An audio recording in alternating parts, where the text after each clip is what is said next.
অবশ্যই খুব নিজেকে গৌরবান্বিত মনে হয় যে শারদ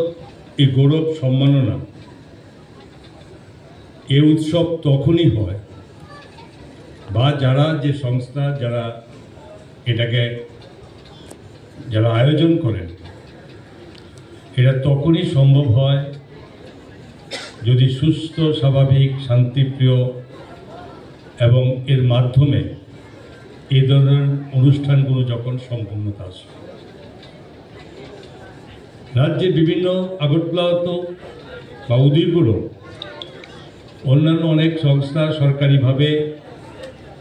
বা আগরতলা মিউনিসিপ্যাল কর্পোরেশনের মাধ্যমে এখানে সাংবাদিক যারা এই গোমতী জেলা কমিটির উদ্যোগে যারা এই অনুষ্ঠান করা হচ্ছে, এটা একটা জিনিস পরিষ্কার, একটা জিনিস আমরা উপলব্ধি করতে হবে যে আমাদের এই দুর্গোৎসব একটা শান্তিপূর্ণ পরিবেশের মধ্যে জাতি উপজাতি সমস্ত অংশের মানুষকে নিয়ে একটা সুস্থ স্বাভাবিক পরিবেশের মধ্যে আমরা এই উৎসবগুলো সম্পন্ন করতে পেরেছি।